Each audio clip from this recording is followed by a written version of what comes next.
In 1969, a family goes searching for a powerful medium Sean Sandina because they need her help. Their son thinks that something awful is coming for him because he stole a silver necklace from a gypsy wagon. Sean quickly realizes what's wrong and takes the boy inside, while the curse that's after him keeps getting stronger. It interrupts Sean's session before she can do anything and drags the boy to hell. Christine is a small-town girl that has moved into the big city to work as a loan officer at a bank. She's a nice and helpful young woman, which makes her boss and coworkers think they can treat her as a pushover. Her boss is even ready to give the assistant manager position to her coworker Stu, who's joined the bank fairly recently, but has shown that he can be very cutthroat in his limited time there. Christine is anything but cutthroat, for now. She has a boyfriend, Clay, who's a professor at a university. One day, while having lunch together, she can be seen giving him a rare coin she found at the bank, that he can add to his nerdy coin collection. As she's leaving his office, Christine stops to drink some water and overhears Clay's conversation with his elitist mother, who doesn't seem to like or respect her because she was raised on a farm. The woman has no problem saying that to her son, but Clay has been dating Christine for a year and he wants her and his dad to finally meet her at dinner because he loves her. That day just keeps getting worse for Christine when an old lady comes in the bank to ask her for another extension on her loan. Mrs. Ganesh has had 2 extensions on her loan already, but has fallen on hard times since her illness and would need another one. Christine goes to talk to her boss to ask him what to do about the matter, and he tells her that it's her decision if she wants to give her another extension or go ahead with the repossession of the old woman's home. She's put in a tough spot, knowing that it's a test from her boss to see if she can make the tough decisions, so she tells Ganesh that her request for another extension to her loan has been denied. The woman naturally gets very upset and tries pleading with Christine. Moreover, she drops to her knees and begs her for help. When Christine tries to get away from her and denies her pleas again, the old woman gets offended, thinking that she has shamed her and attacks her. Security drags Ganesh away, but Christine's boss tells her that she has made the right decision for the interests of the bank. Later, he's seen giving her the files on an important client that she has found for the bank. He implies that she's come at the top of the list for the assistant manager position, and for a brief moment it feels like her luck in life has turned. But, when she leaves work that night, Christine gets a visit from Ganesh in her car.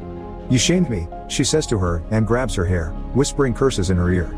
Christine fights back and they have a long struggle until Christine slams her car into another one, sending the witch flying to the front seat. The woman doesn't leave it be though and tries to bite her face even though she lost her fake teeth. Christine pushes her away and Ganesh finally puts her dentures back in, coming to attack her again when Christine shoves a ruler into her mouth.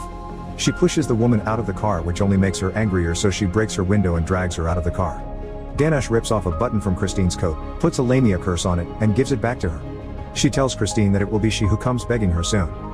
Later, Clay comes to pick her up from work, and when they pass by a fortune teller's shop, she begs him to go inside. He doesn't like the idea because he doesn't believe in it, but still ends up paying for the session. The seer, Ramjas, takes Christine's hand and immediately notices her missing button. He stares off into the ether as strange things occur in his shop, then lifts her hand and sees the powerful demon that she was cursed with. That scares him, so he tells Christine and Clay to leave with a full refund, but he still answers her questions about what he saw. He explains that someone has cursed her. Clay takes her home, trying to reassure her in the car that Ramjas is a scam artist and that she shouldn't be afraid about anything he said to her. That night, Christine is at home with her kitten when odd things begin to happen in the house. It cracks and crunches like somebody is trying to get inside when suddenly all the windows open, scaring the little kitten too. Her house looks like it's being possessed and she sees a demonic image in the shadows that attack her. Later, Clay comes over to take care of her, but he doesn't believe Christine when she tells him that it wasn't Ganesh who entered her house. He calls a doctor to have a look at her, who says that it's just paranoia from the stress she experienced that day. During the night, a fly starts circling Christine as she sleeps and it gets into her mouth, waking her up. When she lies back down, Ganesh is lying next to her. She attacks Christine again, trying to bite her face off. The vomits putrid things all over her. Christine wakes up from her nightmare next to Clay and tells him that she couldn't wake up from the nightmare. Later, Clay takes her to work and tells her not to piss off any old ladies again. As soon as she's on her desk, Stu comes over and asks her to teach him about some bank stuff. When he sits down and she begins explaining the problem to him, his hand transforms into the old woman's hand, prompting Christine to stand up and tell him to get his hands off her desk. Her phone rings and when she answers it, blood begins to drip from her nose, and as her boss comes over to help her, Christine begins to spray vomit blood all over him. She freaks out and gets out of there fast, leaving ample room for her coworker to steal the important client files from her desk. Christine goes to find the old woman to beg for her help, just as she told her she would. When she gets to the house, it's not her that answers the door but her granddaughter, saying that her grandma told her she would come.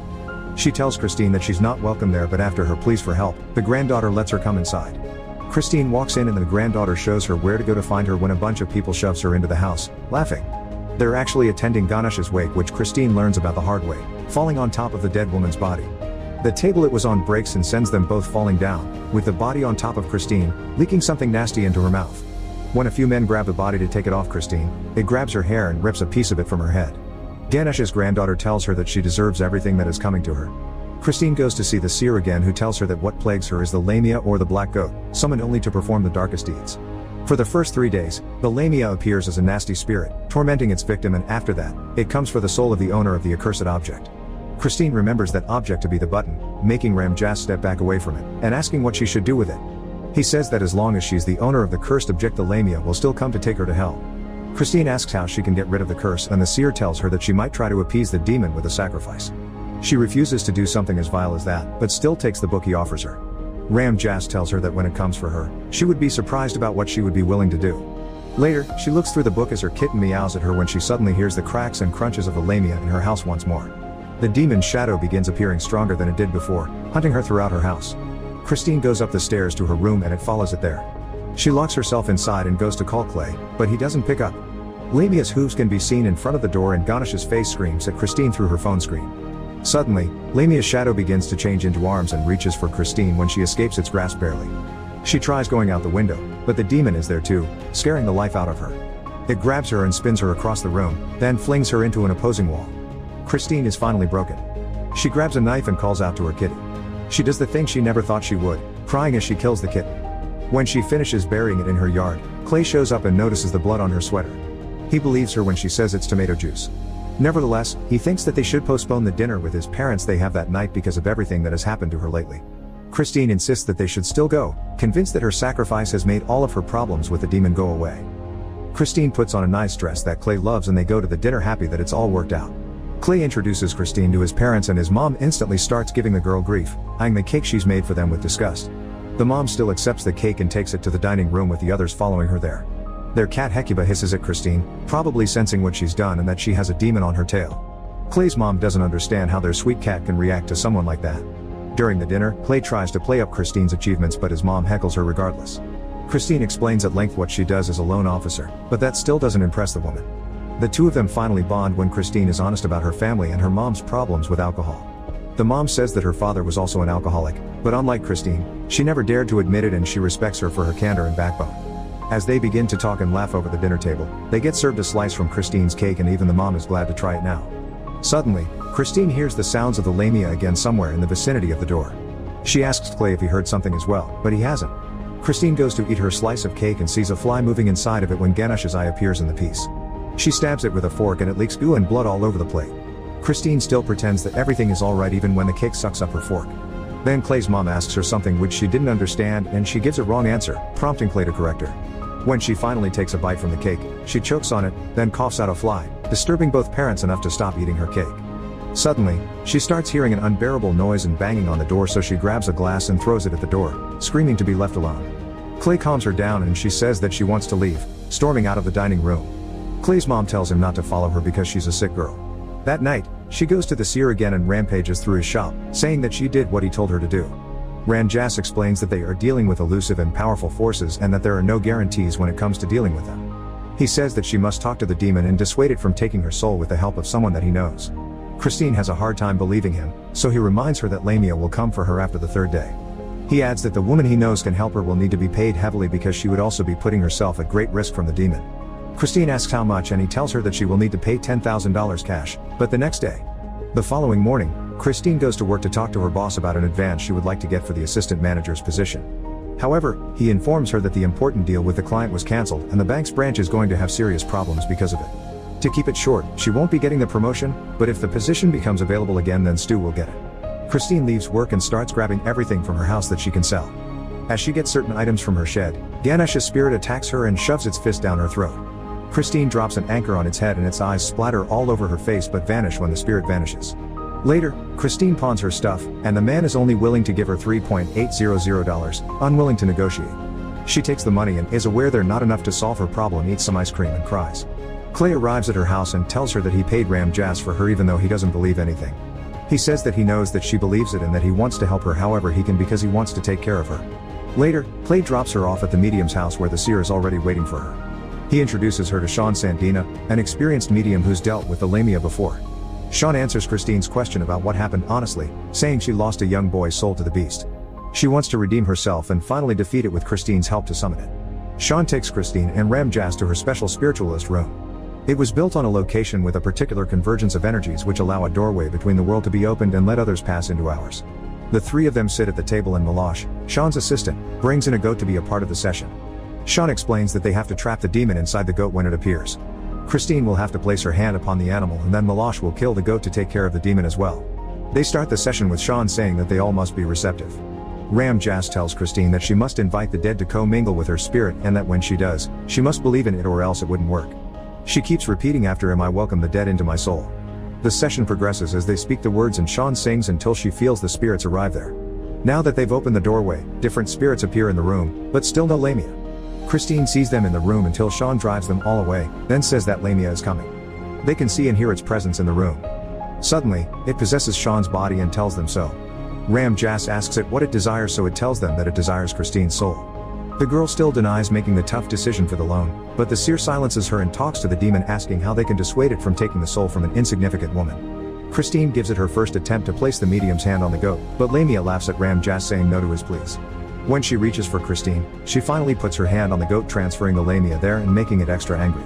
The goat says that she tricked it when Meloche runs over with the knife to kill it. It bites his hand, retransferring the Lamia into Meloche's body.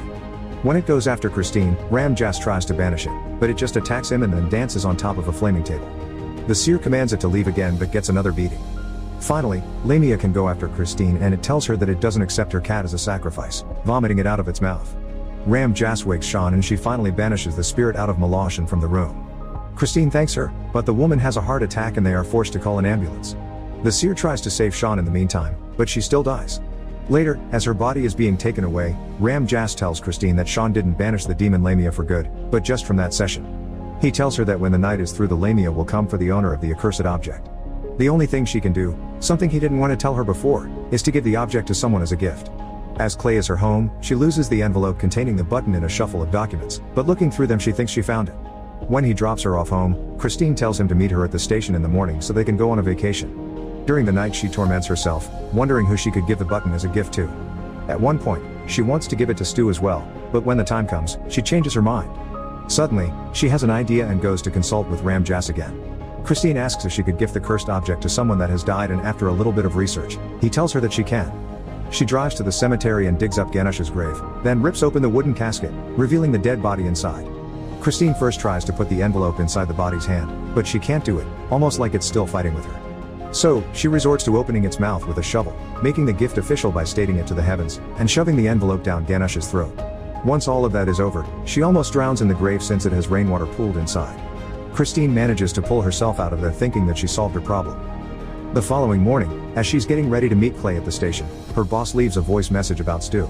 He says that Stu wanted to steal the important client from Christine and broker a deal with another bank. So, in light of that, her boss will be giving her the assistant manager position. Christine arrives at the station to meet Clay, happy that everything has resolved nicely, but he suddenly gives her the envelope with the button back. She mistakenly took the envelope with his coin from the car the previous night. Christine freaks out and starts pulling back, falling down on the train tracks. The ground opens and Lamia drags her to hell as she begs for help, and Clay watches it happen in terror, unable to do anything to help her.